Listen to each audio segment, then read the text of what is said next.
എല്ലാ കൂട്ടുകാർക്കും നല്ലൊരു ശുഭദിനം നേർന്നുകൊണ്ട് നമുക്ക് നേരെ ഉണ്ണിമോടെ അയ്യപ്പസ്വാമിയുടെ ഇന്നത്തെ നല്ലൊരു വിശേഷം കേട്ടാലോ. അങ്ങനെ ഇന്നത്തെ വിശേഷത്തിൽ മഹാദേവന്റെ അടുത്ത് അയ്യപ്പസ്വാമി ഉണ്ണിമോളെ കുറിച്ച് സംസാരിച്ചുകൊണ്ടിരിക്കുകയാണ്. പിന്നീട് പറഞ്ഞു, എന്റെ പരമഭക്തിയായ ബാലിയയ്ക്ക് അങ്ങയുടെ പ്രത്യക്ഷ ദർശനം ലഭിക്കാനുള്ള പുണ്യപ്രവൃത്തികൾ അവൾ ചെയ്തിട്ടില്ല. ഇനിയിപ്പം അങ്ങയെ പ്രീതിപ്പെടുത്താനായിട്ട് അങ്ങനെ പുണ്യപ്രവൃത്തികൾ ചെയ്യാനുള്ള സമയം അവൾക്കില്ല. പക്ഷെ എന്റെ മനസ്സിൽ ഒരാഗ്രഹം ഉണ്ടെന്ന് പറയാണ്. അവൾക്ക് വേണ്ടിയിട്ട് അങ്ങ് അത് നിറവേറ്റി തരണമെന്ന് പറയാം. ഇത് കേട്ട് കഴിഞ്ഞപ്പോഴത്തേനും മഹാദേവൻ പറഞ്ഞു, ഒരു കാര്യം ഒഴിച്ച് എന്ത് വേണം ചോദിച്ചു. അവളുടെ ആയുസ് നീട്ടി കിട്ടുന്നതിനെ കുറിച്ച് മാത്രം ചോദിക്കില്ല, ബാക്കി എന്ത് വേണം കുമാരൻ എന്നോട് ചോദിക്കാന്ന് പറയാം. ഇത് കേട്ട് കഴിഞ്ഞപ്പോൾ ഗിരിദേവൻ പറഞ്ഞു, എനിക്ക് വേറൊന്നും വേണ്ട, അവിടുന്ന് എന്റെ പരമഭക്തിയായ ബാലയ്ക്ക് ഒരു രുദ്രാക്ഷമാല്യം കൊടുക്കണമെന്ന് പറയണം. ഇത്രയേ ഉള്ളോ, അതിനെന്താ എന്നും പറഞ്ഞുകൊണ്ട് ഒന്ന് കണ്ണടച്ച് സ്മരിച്ചു കഴിഞ്ഞപ്പോഴത്തേനും കയ്യിലൊരു രുദ്രാക്ഷമാല കിട്ടുവാണ്. ഇത് കണ്ടു കഴിഞ്ഞപ്പോഴത്തേനും ഗിരിദേവൻ പറഞ്ഞു, അവിടുന്ന് ഇത് സ്വന്തം കൈകളെ തന്നെ അവൾക്ക് കൊടുക്കണം. കാരണം അവള് അങ്ങയുടെ ഒരു ലിംഗരൂപം ഉണ്ടാക്കിയിട്ടുണ്ട്. ആ ലിംഗരൂപത്തെ ചാർത്താനായിട്ട് അവളെ അനുവദിക്കണം. അതിനുള്ള സമയവും സാവകാശം അവൾക്ക് കൊടുക്കണം. ആ ലിംഗരൂപത്തിൽ ചാർത്തിയിട്ട് അവൾക്ക് പഞ്ചാക്ഷരി മന്ത്രങ്ങൾ ചൊല്ലാനുള്ള ഒരു സാവകാശം കൊടുക്കണം. അതുവരെ അവൾക്കൊന്നും സംഭവിക്കരുതെന്ന് പറയണം. ഇത് കേട്ടതും മഹാദേവൻ പറഞ്ഞു, കുമാരന്റെ ആഗ്രഹം പോലെ നടക്കട്ടെ എന്ന് പറയണ്. ഗിരിജാവിന് ഭയങ്കര സന്തോഷമായി. ഈ സമയത്ത് ഉണ്ണിമോള് ഇങ്ങനെ ആകെപ്പാടെ വിഷമിച്ചിരിക്കുകയാണ്. അപ്പൊ കുറെ സമയം നടന്നു കഴിയുമ്പോഴത്തേനും ഉണ്ണിമോള് മടുത്തു, ഒരിടത്തും എത്തിയിട്ടില്ല. അപ്പൊ ആ ശിവക്ഷേത്രത്തിലേക്ക് പോകാനായിട്ടാണ് പോകുന്നത്. യമദേവനാണ് വഴി തെറ്റിച്ച് വിട്ട് ഒരു വിധത്തിലൊരിടത്ത് കൊണ്ട് ഇരുത്തിയേക്കുവാണ്. അപ്പോഴേക്കും യമദേവൻ പറഞ്ഞു, മോളെ കുറിച്ച് ഓർത്തിട്ട് എനിക്ക് നല്ല വിഷമമുണ്ട്. ഇനിയിപ്പം അവിടെ എത്താനായിട്ട് പറ്റുമോ? ആ ശിവക്ഷേത്രത്തിൽ എത്തുന്നതിന് മുമ്പ് മോളുടെ ആ മുത്തശ്ശിനെ ഇനി അമ്മേനെ അച്ഛനെ കാണുന്നതിന് മുമ്പ് മോള് മരിച്ചു പോയില്ലെന്ന് ചോദിക്കാം. അതെന്താ അങ്ങനെ പറഞ്ഞ അങ്കിളെന്ന് ചോദിക്കാം. അത് പിന്നെ ഇനി മോൾക്ക് അധികം ആയുസ് ഉണ്ടാകത്തില്ലല്ലോ, കാരണം ഇത്ര സമയമായില്ലേ. പോരാത്തേനും മോൾക്ക് അധികം ആയുസ് ഉണ്ടാകത്തില്ലെന്നല്ലേ മോള് തന്നെ പറഞ്ഞു. അങ്ങനെയാണെങ്കിൽ ഇനി എപ്പോഴാണ് അവിടെ ചെല്ലുന്നതെന്ന് അറിയത്തില്ലോ എന്ന് പറയാം. ഇത് കേട്ടത് ഉണ്ണിമോൾക്ക് ഭയങ്കര വിഷമായി. ഉണ്ണിമോൾ ആകെപ്പാടെ വേദനിച്ചിരിക്കുകയാണ്. പിന്നീട് യമദേവൻ പറഞ്ഞു, മോളൊരു കാര്യം ചെയ്യുക, ഇനിയിപ്പം ഞാൻ നോക്കിയിട്ട് ഒരു വഴി മാത്രമേ കാണുന്നുള്ളൂ. നല്ലൊരു മരണം കിട്ടാൻ വേണ്ടിയിട്ട് ദൈവത്തോട് പ്രാർത്ഥിക്കുക, ഭഗവാനോട് പ്രാർത്ഥിക്കുക. അത് മാത്രം മോൾക്ക് ചെയ്യാൻ പറ്റുന്ന ഏറ്റവും നല്ല കാര്യം എന്ന് പറയണം. കണ്ണടച്ച് പ്രാർത്ഥിച്ചോളാൻ പറയണം. ഈ സമയം ഉണ്ണിമോള് കണ്ണടച്ച് എൻ്റെ അയ്യപ്പസ്വാമി എന്നെ കാത്തോണെന്ന് പറഞ്ഞ് പ്രാർത്ഥിക്കുകയാണ്. ഈ സമയം യമദേവൻ പതുക്കെ എഴുന്നേറ്റു. ഇവളെ കൊല്ലാനുള്ള ഏറ്റവും തക്കതായ അവസരം ഇത് തന്നെയാണ് വിചാരിച്ച് കാലഭാഷ ഇങ്ങനെ കയ്യിലേക്ക് എടുക്കുകയാണ്. അതിങ്ങനെ വീശാൻ തുടങ്ങിയപ്പോഴത്തേനുമാണ് പെട്ടെന്ന് ഉണ്ണിമോളുടെ മടിയിലേക്ക് ഒരു രുദ്രാക്ഷമാല വീഴുന്നത്. അത് ശിവഭഗവാൻ ഉണ്ണിമോൾക്ക് കൊടുത്താണ്.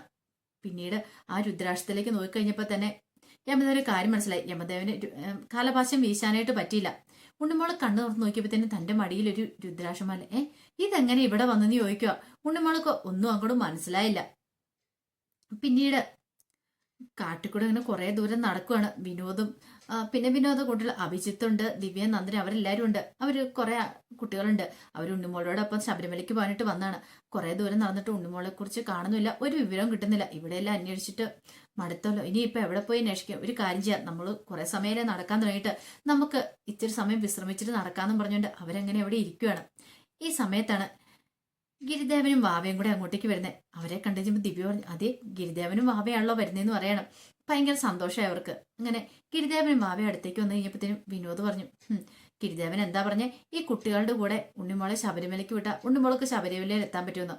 പക്ഷേങ്കിൽ ഗിരിദേവൻ പറഞ്ഞ കാര്യങ്ങളൊന്നും ശരിയായില്ല, എല്ലാം തെറ്റായിപ്പോയി. കണ്ടില്ലേ, ഈ കുട്ടികളുടെ കൂടെ ഉണ്ണിമോളെ വിട്ടിട്ട് അവസാനം ഉണ്ണിമോളെ വേറൊരിടത്തായിപ്പോയി. കുട്ടികൾ ഇപ്പൊ ആണ്ട് ഇങ്ങനെ നോക്കിയേ അലിഞ്ഞു തിരിഞ്ഞ് നടക്കുക. ആർക്കും ഇതിനായിട്ട് ശബരിമലയിൽ എത്താൻ പോലും പറ്റിയിട്ടില്ലെന്ന് പറയണം. ഇത് കേട്ട് കഴിഞ്ഞപ്പോഴത്തേനും വാ പറഞ്ഞു, അതെ അങ്കിളെ, ഒരു കാര്യമുണ്ട്. ഗിരിദേവൻ പറഞ്ഞ് ശരിയായിട്ടുള്ള കാര്യമല്ലെന്ന് അങ്കിൾ ഇങ്ങനെയാ പറയണേ. ശരിയായിട്ടുള്ള കാര്യം തന്നെയാണ്. ഗിരിദേവൻ അറിയായിരുന്നു. കാരണം ഇത്രയും കുട്ടികളെ വിട്ട് കഴിയുമ്പം രണ്ടുപേരെങ്കിലും, ദിവ്യ നന്ദനെങ്കിലും അവസാനം ഉണ്ണിമോളുടെ ഒപ്പം ഉണ്ടാവുന്നു.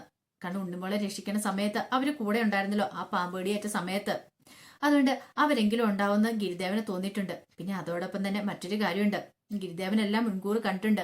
ഒരുപക്ഷെ ഈ ശബരിമലയ്ക്ക് പോകണമെന്ന് ഉണ്ണിമോള് തീരുമാനിക്കുന്ന തന്നെ ഉണ്ണിമോൾക്ക് ഇനിയിപ്പോൾ അധികം ആയുസ് ഉണ്ടെന്ന് അറിഞ്ഞിട്ട് തന്നെയാണ്. ആ സമയത്താണ് ഉണ്ണിമോള് തീരുമാനിക്കുന്നത്. പക്ഷെ അതിനു മുമ്പേ ഗിരിദേവൻ ഇതൊക്കെ അറിഞ്ഞിട്ടുണ്ട്. കാരണം എന്താണെന്നറിയാവോ, അതിനു മുമ്പാണ് ഈ ശിവലിംഗം ഉണ്ടാക്കിയിരിക്കുന്ന ഉണ്ണിമോള്. ആ ശിവലിംഗം ഉണ്ടാക്കിയിട്ടുണ്ടെങ്കിൽ ആ ശിവലിംഗം കൂടെ ഉണ്ടെങ്കിൽ ഉണ്ണിമോളെ രക്ഷിക്കുമെന്ന് ഗിരിദേവൻ വിചാരിച്ചിട്ടുണ്ട്. അതുകൊണ്ടാണ് ഉണ്ണിമോള് ആ ശിവലിംഗം ഉണ്ടാക്കിച്ചേ. അത് മാത്രമല്ല, ഉണ്ണിമോളുടെ കൂടെ ആ ശിവലിംഗം ഉണ്ടെങ്കിൽ ഉണ്ണിമോൾക്കൊന്നും സംഭവിക്കില്ല എന്ന് ഗിരിദേവൻ പറഞ്ഞിട്ടുണ്ട്. അതാണ് അങ്കിളിനോട് ആ ശിവലിംഗമായിട്ട് ഉണ്ണിമോളോടൊപ്പം പോകാനായിട്ട് പറഞ്ഞേ.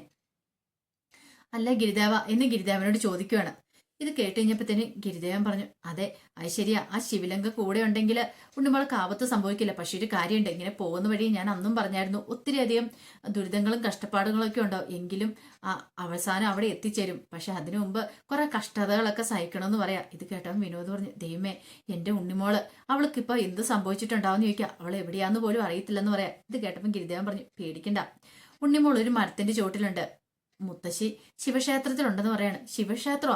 അതിനിവിടെ ക്ഷേത്രമൊന്നും കാണുന്നില്ല, ഈ കാട്ടിൽ എവിടെയാ ക്ഷേത്രം എന്ന് ചോദിക്കുക. ഇത് കേട്ടപ്പോ ഗിരിദേവൻ പറഞ്ഞു, ഒരു ക്ഷേത്രം ഉണ്ടെന്ന് പറയാണ്.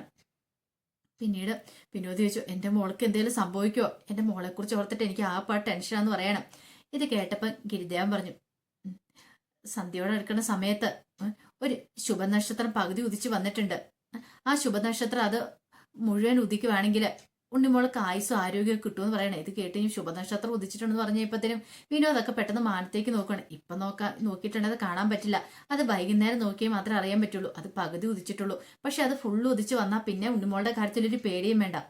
ഇത് കേട്ട വിനോദ് പറഞ്ഞു, ദൈവമേ രക്ഷപ്പെട്ടല്ലോ എന്ന് പറയണേ. ഇത് കേട്ടപ്പോൾ ഗിരിദേവൻ പറഞ്ഞു, അങ്ങനെ രക്ഷപ്പെട്ടെന്ന് പറയാൻ പറ്റില്ല. കാരണം അതിനു മുമ്പ് ഉണ്ണിമോൾക്ക് ഇപ്പൊ ദശാസന്ധി സമയമാണ്, കഷ്ടകാല ദുരിതങ്ങളൊക്കെ ഉണ്ട്. അതുകൊണ്ട് ആ ശുഭനക്ഷത്രം ഉദിച്ചു വരുന്നവരും വരെ അവൾ ജീവിച്ചിരുന്നാൽ മാത്രമേ, അവൾക്ക് പ്രാണനുണ്ടെങ്കിൽ മാത്രമേ അവൾക്ക് പിന്നെ ആയുസ്സും ആരോഗ്യം കിട്ടുള്ളൂ.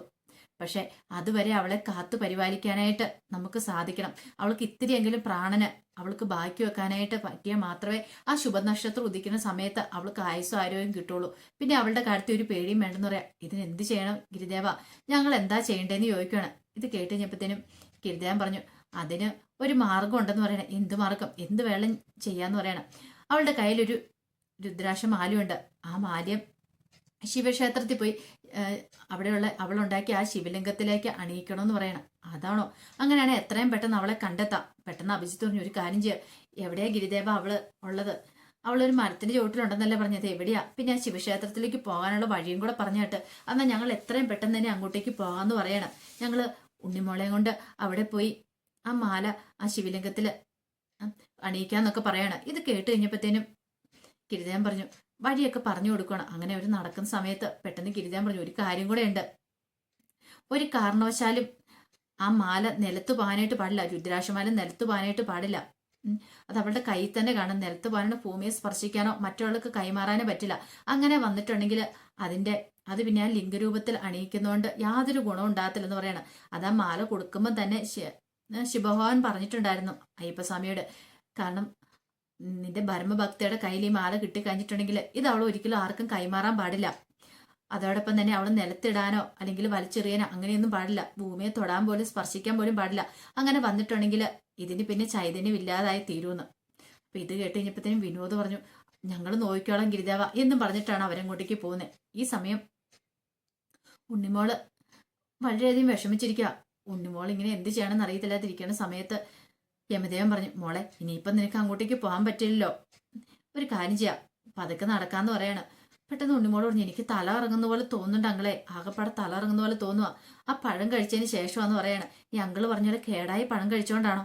അതെ, കേടായി പഴം കഴിച്ചിട്ടുണ്ടെങ്കിൽ ചിലപ്പോൾ എന്താണെന്നറിയാവോ, ഒരു പക്ഷേങ്കില് തലകറക്കമൊക്കെ ഉണ്ടാവും, ചിലപ്പം മരണത്തിലേക്കും വഴി തെളിക്കുമെന്ന് പറയാം. ദൈവമേ എന്റെ അയ്യപ്പസ്വാമി, എന്തായത് എനിക്ക് അറിയത്തില്ലോ എന്ന് പറയണം. മോള് വിഷമിക്കൊന്നും വേണ്ട, അതെ മോള് പ്രാർത്ഥിച്ചോട്ടോ. അല്ല, ഞാൻ മോളോട് 1-2-3 ചോദ്യങ്ങൾ ചോദിക്കട്ടെ എന്ന് ചോദിക്കുക. ഇത് കേട്ട് കഴിഞ്ഞപ്പോഴത്തേനും ഉണ്ണിമോള് പറഞ്ഞ്, ചോദ്യങ്ങളോ? അതെ, മോള് ഇതിനു മുമ്പ് കരഞ്ഞിട്ടുണ്ടോന്ന് ചോദിക്കുക. കരഞ്ഞിട്ടുണ്ടോന്നോ?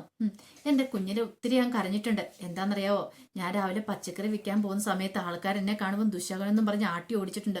അപ്പൊ ഞാൻ എന്റെ മുത്തശ്ശിയുടെ അടുത്തൊന്ന് പൊട്ടിക്കരയുമായിരുന്നു. അല്ല, മോള് കീറിയ വസ്ത്രങ്ങളൊക്കെ ധരിച്ചിട്ടുണ്ടോ എപ്പോഴെങ്കിലും? ഉണ്ടോന്നോ?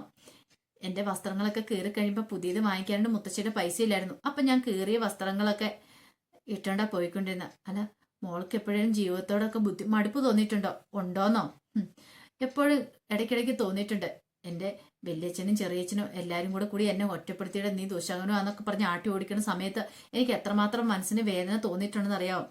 അതാ മോളെ പറഞ്ഞേ, മോൾക്ക് അങ്ങനെയൊക്കെയുള്ള ദുഃഖങ്ങളും ദുരിതങ്ങളും ഒക്കെ ഉണ്ടായിട്ടുണ്ട്. പക്ഷെ അവിടെ നിന്നെല്ലാം ഒരു മോചനം മോൾക്ക് കിട്ടാൻ പോവാ. മോള് മരിക്കുന്നതോട് കൂടിയിട്ട് മോളുടെ ആ ദുഃഖങ്ങളും ദുരിതങ്ങളും എല്ലാം മാറുമല്ലേ? അപ്പൊ അതുപോലെ തന്നെ ഇപ്പം മോൾ ഒത്തിരി പുണ്യപ്രവൃത്തികളൊക്കെ ചെയ്തിട്ടില്ലെന്ന് ചോദിക്കും. ഞാനോ? അതെ, അന്നപൂർണേശ്വരി ക്ഷേത്രത്തിൽ വെച്ച് എന്തൊക്കെ കാര്യങ്ങളാ മോള് ചെയ്തേ, അതുപോലെ തന്നെ എത്ര പേരെ മോള് രക്ഷിച്ചു, അതൊക്കെ പുണ്യപ്രവൃത്തിയല്ലേ? അപ്പൊ അതൊക്കെ വെച്ച് മോള് മരിക്കുകയാണെങ്കിൽ മോള് സ്വർഗത്തിൽ പോകുന്നൊക്കെ പറയാം. ഇത് കേട്ടപ്പം ഉണ്ണിമോള് കാപ്പടെ വിഷമായി. തന്റെ മുത്തശ്ശിനെ ഒന്നും അവസാനമായിട്ട് കാണാൻ പറ്റില്ലോ. മോള് മരണത്തെക്കുറിച്ച് ഓർത്ത് പേടിക്കണ്ടെന്ന് പറയും. എനിക്ക് പേടിയൊന്നുമില്ല, മരണത്തെക്കുറിച്ച് ഓർത്ത് എനിക്ക് പേടിയില്ല എന്ന് പറയാം. എന്നാ ബാ എഴുന്നേറ്റ് നടക്കാന്ന് പറയാണ്.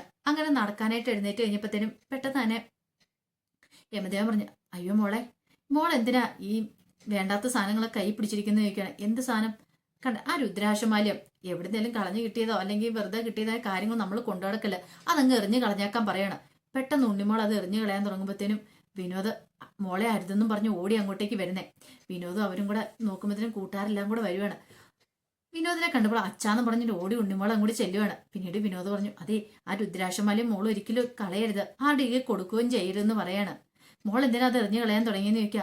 അതെ എന്റെ കൂടെയുള്ള അങ്കിള് പറഞ്ഞു ഇത് എറിഞ്ഞു കളയാൻ പറഞ്ഞു, അതുകൊണ്ടാന്ന് പറയാണ്. അങ്കിളോ? ഏതങ്കിള്? എന്റെ കൂടെ ഒരു മാമൻ ഉണ്ടായിരുന്നല്ലോ അവിടെ എന്ന് പറഞ്ഞ് നോക്കി കഴിഞ്ഞപ്പോ യമദേവനെ കണ്ടില്ല. ഇവര് വന്ന ഉടനെ യമദേവൻ പതുക്കെ അവിടുന്ന് മാറുക ഇതേ.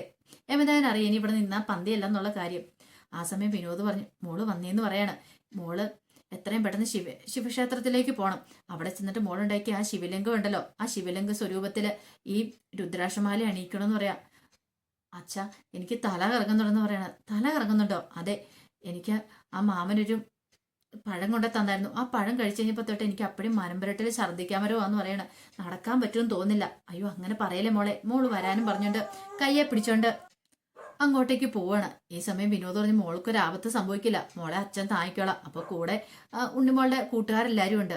ഈ സമയത്ത് ഗിരിദേവന്റെ അടുത്തേക്ക് വാവ ചെല്ലുവാണ്.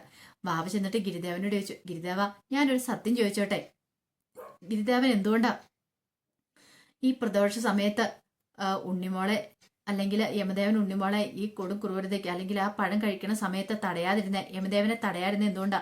ഞാൻ പോയി തടയാന്ന് പറഞ്ഞിട്ടും എന്തുകൊണ്ടാണ് ഗിരിദേവൻ അത് വേണ്ടാന്ന് പറഞ്ഞത്? പ്രദോഷ ദിവസം ആയതുകൊണ്ടാണോ എന്ന് ചോദിക്കുകയാണ്. ഇത് പിന്നീട് ഗിരിദേവൻ പറഞ്ഞു, പ്രദോഷം എന്ന് പറഞ്ഞാൽ എന്താ? ദോഷത്തെ അകറ്റുന്നല്ലേ, അതുകൊണ്ട് അർത്ഥമാക്കണമെന്ന് പറയാ. ഈ പ്രദോഷം എന്ന് പറഞ്ഞാൽ 5 തരത്തിലുണ്ടെന്ന് പറയണം. 5 പ്രദോഷങ്ങളുണ്ടെന്ന് പറഞ്ഞാൽ ഇന്നെന്ന് പറഞ്ഞാൽ ശനിദോഷമാണ്. ഈ ശനിദോഷത്തിന്റെ പ്രത്യേകത എന്ന് പറഞ്ഞാൽ മഹാദേവന്റെ കണ്ടത്തിൽ നിന്ന് കാടകൂട വിഷം പോയതിന്റെ ആ ഒരു ഇതില് മഹാദേവൻ ഇന്ന് സംഹാര താണ്ഡവം നൃത്തമാടുന്ന ദിവസമാണ്, നടനമാടുന്ന ദിവസമാണെന്ന്. അങ്ങനെ നൃത്തമാടുന്ന സമയത്ത് അടുത്തായിട്ട് തന്നെ പാർവതി ദേവിയും കാണും. അപ്പൊ ഇന്നത്തെ ദിവസം അനുഗ്രഹം കിട്ടിയിട്ടുണ്ടെങ്കിൽ അത് വലിയൊരു കാര്യം തന്നെയാന്ന് പറയാണ്. ഇത് കേട്ടപ്പം പെട്ടെന്ന് തന്നെ മാവര് പറഞ്ഞു, ഇപ്പോഴെനിക്ക് കാര്യങ്ങളിലേക്ക് അർത്ഥം മനസ്സിലായത്. ഗിരിദേവൻ വളരെ തന്ത്രപരമായിട്ടല്ലേ നീങ്ങിയതല്ലേ, തന്റെ പരമഭക്തിയായ ബാലികയെ രക്ഷിക്കാൻ വേണ്ടിയിട്ടല്ലേ എന്ന് ചോദിക്കണം. അതേന്ന് പറയാണ്. കാരണം ഇന്നത്തെ ദിവസം ആ ശിവലിംഗ രൂപത്തിൽ ആ രുദ്രാക്ഷമാല അണിയിക്കാൻ സാധിച്ചിട്ടുണ്ടെങ്കിൽ അത് അവൾക്ക് ഒത്തിരി അനുഗ്രഹങ്ങൾ നേടിക്കൊടുക്കുമെന്ന് പറയണം. ഇതൊക്കെ കേട്ട് കഴിഞ്ഞപ്പോഴത്തേനും ബാബരി ഗിരിദേവനോട് ചോദിച്ചു, അല്ല ഗിരിദേവ ഒരു കാര്യം കൂടി ചോദിച്ചോട്ടെ, ആ രുദ്രാക്ഷമാല്യത്തിന്റെ കാര്യം എന്താന്ന് ചോദിക്കുകയാണ്. ഇത് കേട്ടാൻ പറഞ്ഞു, രുദ്രാക്ഷം എന്ന് പറഞ്ഞാൽ എന്താ? രുദ്രൻ എന്ന് പറഞ്ഞാൽ ശിവൻ, അക്ഷ എന്ന് പറഞ്ഞാൽ കണ്ണീര്. ശിവന്റെ കണ്ണീരെന്നാണ് രുദ്രാക്ഷം എന്ന് പറഞ്ഞ കൊണ്ട് ഉദ്ദേശിക്കണേന്ന് പറയണം. കാരണം 1000 സംവത്സരങ്ങളോളം ശിവനെ കണ്ണിമ ചിമ്മാതെ കാത്തിരിക്കേണ്ടതായിട്ട് വന്നിട്ടുണ്ട്. എന്തിനാണെന്നറിയോ? ത്രിലോകങ്ങളെ വെറുപ്പിച്ച ത്രിപുരാസുരന്മാരെ വധിക്കാൻ വേണ്ടിയിട്ട് അങ്ങനെ കണ്ണിമയ്ക്കാതെ കാത്തിരുന്നു. അങ്ങനെ അവസാനം വധിച്ചതിന് ശേഷം പിന്നീട് ശിവൻ കണ്ണിമ ചിമ്മി കഴിഞ്ഞപ്പോൾ കണ്ണീർ നടന്നു വീണം കണ്ണീരാണ് പിന്നീട് രുദ്രാക്ഷ മരങ്ങളായിട്ട് പരിണമിച്ചെന്ന് പറയണം.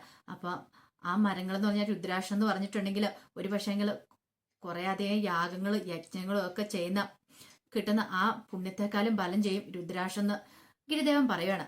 അപ്പൊ അതിന്റെ വിശേഷങ്ങളൊക്കെയാണ് നമ്മൾ കണ്ടത്. ഇതിന്റെ ബാക്കി വിശേഷങ്ങളായിട്ട് നാളെ വരാട്ടോ. ഇനിയിപ്പോൾ 1-2 ദിവസം കൂടെ ചിലപ്പം ഉണ്ണിമോളുടെ കഥ ഉണ്ടാകത്തുള്ളൂ. അതോടുകൂടി ഉണ്ണിമോളുടെ കഥ തീരാനായിട്ട് പോവാണ്. ഉണ്ണിമോളുടെ ജീവിതത്തിലേക്ക് തിരികെ വരും. അപ്പൊ അതിന്റെ വിശേഷങ്ങളൊക്കെ നമുക്ക് എല്ലാവർക്കും കാത്തിരിക്കാം. ഒരിക്കൽ കൂടി എല്ലാവർക്കും നല്ലൊരു ദിവസം ആശംസിച്ചുകൊണ്ട് നിർത്തുന്നു. നന്ദി.